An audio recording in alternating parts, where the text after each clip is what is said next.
Hello, we are UATV. My name is Henry Keane. This is News Pulse. Welcome to the show. In the episode today, Donald Trump told Politico, accusing Zelenskyy of clinging to power and avoiding elections. Zelenskyy agrees to the election, and Trump and allies if they will secure the process. Ballot under the fire. Much needed change or absurd. U.S. Republican Congressman Thomas Massie, a Kentucky representative, introduced a bill calling for the United States to withdraw from NATO. President of Ukraine Zelenskyy has visited Brussels. Learn the aftermath in our story. They talk about a democracy, but it gets to a point where it's not a democracy anymore, says Donald Trump to Politico, accusing Zelenskyy of clinging to power and avoiding elections. Ballot under the fire, much needed change or absurd. In 2023, the Secretary of the National Security and Defense Council of Ukraine, Alexei Danilov, answering to the statement of President of the Parliamentary Assembly of the Council of Europe, Tiny Cox, expressing his wish for Ukraine to hold parliamentary and presidential elections under martial law, Danilov said literally the following: no elections in Ukraine, neither parliamentary nor presidential, can be held during martial law.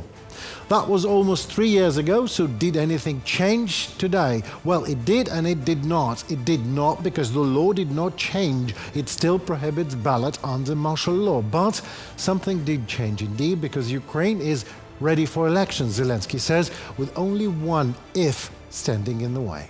With all due respect to our partners, I will say frankly that I am ready for the elections. Not only that, I am asking, and I am now declaring this openly, the United States of America to help me, together with our European colleagues, to ensure security for the elections. Volodymyr Zelenskyy, President of Ukraine. Well, who actually benefits from those possible impossible elections in Ukraine, we know for sure, without any shadow of a doubt. And we have a firm answer to them. Our territory and our sovereignty are not for sale. We are not at the Christmas bazaar. We are not at the infamous Cherkizovsky market. Russia wants Ukraine to capitulate, as we just heard. But my reply to you would be: дырку от бублика получите вы, а не Украину. You will get just the whole of a bagel. Distinguished members of the Council. We are at war.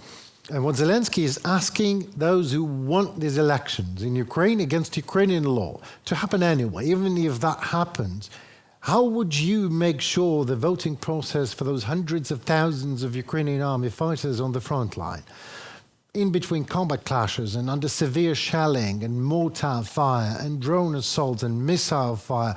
We heard those democracy-demanding voices all the time from the Kremlin, yes. When the Kremlin demands elections in Ukraine and says that Ukraine has no legitimate president and it does not want peace, please, when next time you hear the Kremlin speaking, appeal solely to facts. Ukraine has accepted all 6 proposals presented by President Trump this year. Russia has accepted 0. Putin is mocking President Trump and buying time to keep killing Ukrainian families, ensuring hundreds of thousands more Russian men die in trenches for perverted lies. Joe Wilson, Republican, member of the U.S. House of Representatives. Ukraine is a democracy not because Donald Trump or anybody else says so or denies it, not because Putin or Tiny Cox wants elections, but because an overwhelming majority of Ukrainians, even those being in a staunch opposition to Zelenskyy actually, they all understand first things first. First must come peace, at least a ceasefire, then elections, not the other way around. And we understand that to make it happen, a transatlantic unity is more important than ever. And not only Ukrainians understand that. That program that President Trump and his advisors have developed, he has the right to do this. However, there are a number of points in it that many people in the United States will approve of, and many others will perceive differently, as if he'd be trying to destroy what should be a very important alliance today and in the future. Pope Leo XIV, head of the Catholic Church. But some are praising the American leader for doing exactly that, destroying these very important alliances. But I guess in the end, it is for the American people to decide whose blessings to accept. Trump is the only Western leader who understands the root causes of the war in Ukraine. Sergei Lavrov, Russian Minister of Foreign Affairs. US Republican Congressman Thomas Massie, a Kentucky representative, introduced a bill calling for the United States to withdraw from NATO. NATO is a Cold War relic. The United States should withdraw from NATO and use that money to defend our country, not socialist countries.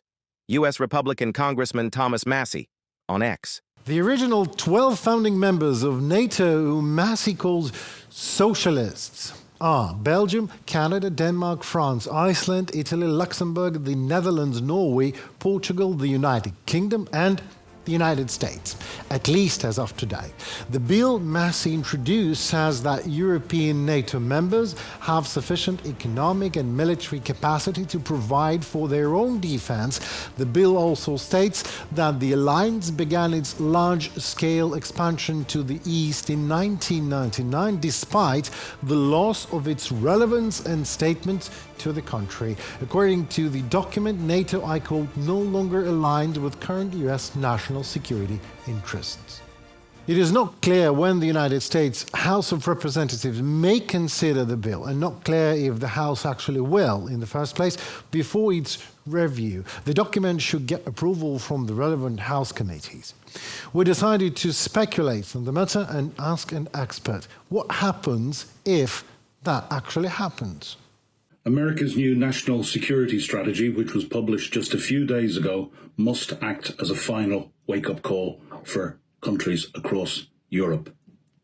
In barely disguised terms, this document aims at a divided and weakened Europe. And it makes very, very clear that to achieve this, the United States will work with what it terms patriotic parties, read for that the far-right populist parties, in countries across Europe, certainly where they exist at the moment in the United Kingdom, in France, in Germany, in Hungary, and in different countries. What this document envisages is a new multipolar world dominated by a small number of great powers. Those powers will most certainly be the United States, China, and Russia, and in the aspirations of the strategy could possibly also include India and Japan. So the question is, if on the foot of this the United States is to pull out of NATO, can Europe survive? Well, let's have a look at the figures. Europe has a GDP which is almost 11 times that of Russia. It has a population 4 times that of Russia and a far broader, more developed industrial base. And Europe has been stepping up in the last couple of years in terms of its armament productions, and it is doing a lot more to support Ukraine now than it was at the start of the war. But it has much more to do, and it needs to do it faster. The one area, let's be very, very clear, where we in Europe will struggle massively if the United States withdraws all their support is military intelligence. This, I would suggest, can be developed, but it is going to take time. But what's very clear from this document is that the great powers at the table do not include Europe or any individual country in Europe. While NATO indeed might be slow in terms of decision-making and weak in terms of constant lack of political will to act, however, no matter how much a weapon might seem not relevant in times of peace, until one day it just is. Because the war has come first to those who forgot relevance of the weapon. NATO is a weapon. NATO's main and sole goal always was Soviet Russia's deterrence, and it still is, as Russia in no way did change to any better from Soviet regime. And while Massie's bill is highly unlikely to be even considered seriously by the House, the US actual withdrawal from NATO, even so unlikely though it happens, will inevitably provide right to the opposite of why NATO was founded after all. It will make Russia stronger. So if Massie does not understand that, then he's just an ignoramus. If he does, though, he is an enemy to all that America represents as a state. President of Ukraine Zelenskyy has visited Brussels, and UATV is happy to talk you through the presidential visit in this historical time, not only for Ukraine, but for the whole world, no less. Ukraine's security must be ensured because, in the long term, it is the first line of defense of the European Union. This was stated by European Commission President Ursula von der Leyen following a meeting with Ukrainian President Volodymyr Zelenskyy. As peace talks are ongoing, the EU remains ironclad in its support for Ukraine. Our financing proposals are on the table. The goal is a strong Ukraine, on the battlefield and at the negotiating table. Ursula von der Leyen, President of the European Commission, on X. Support and security for Ukraine became the key topics of the Ukrainian president's talks with the NATO Secretary General, the President of the European Council, and the head of the European Commission in Brussels. We discussed in detail the work with American partners on steps toward peace, security guarantees, and strengthening our resilience. We also touched on the Pearl Initiative and the reparative loan. We coordinated positions on all issues. We are acting in a coordinated and constructive manner. Volodymyr Zelenskyy, President of Ukraine, on Telegram. While the head of state held meetings with EU and NATO leadership, Ukrainian Foreign Minister Andriy Sybiga met with Belgium's defense minister. The parties discussed military support for Kyiv, including the planned transfer of F-16 fighters to Ukraine's defense forces, as well as strengthening sanctions against Russia and using frozen Russian assets to support Kyiv. Europe is now articulating this directly. Peace and security in Ukraine are inextricably linked with peace and security in Europe, and these two processes are inseparably connected. And from this point of view, it is important that the positions of Ukraine and the European Union are being clarified. And let us recall that it has repeatedly been the joint position and joint presence that allowed Ukraine's interests to be defended. Before traveling to Belgium, the Ukrainian delegation led by Volodymyr Zelenskyy visited London. There, the Ukrainian president met with the leaders of the United Kingdom, Germany, and France. Ukraine's partners are united in the view that Europe must strengthen support for Kyiv and increase economic pressure on the aggressor country to force Russia to stop the war against Ukraine and come to a just peace. After the talks, the British Prime Minister and the Ukrainian president held a phone call with other European allies. Things which are very important for today, I think unity between Europe and Ukraine, and also unity between Europe, Ukraine, and the United States. There are some things which we can't manage without Americans, things which we can't manage without Europe, and that's why we need to make some important decisions. The principled coordination of the positions of the US, Europe, and Ukraine regarding a potential peace agreement is fundamentally important, the French president is convinced. And only after reaching a coordinated position, according to Macron, will the parties be able to move to the next stage and ensure, quote, the best possible conditions for Ukraine, for Europe, and for collective security. We all support Ukraine, and we all support peace and peace negotiations to have a sustainable, a robust peace. And I think we have a lot of cards in our hands.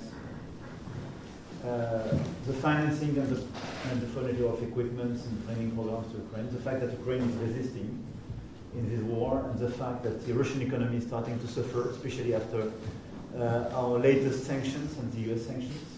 The leaders of the United Kingdom, France, and Germany emphasized the peace plan must ensure a complete ceasefire, guarantee Ukraine's territorial integrity and sovereignty. The coming days may be decisive in the peace process, believes the German chancellor. At the same time, no one should doubt that Europe will continue to support Ukraine, emphasized Friedrich Merz. Ukraine's fate is Europe's fate, stated the head of the German government. Reported by Nikita Skoblikov, UATV News.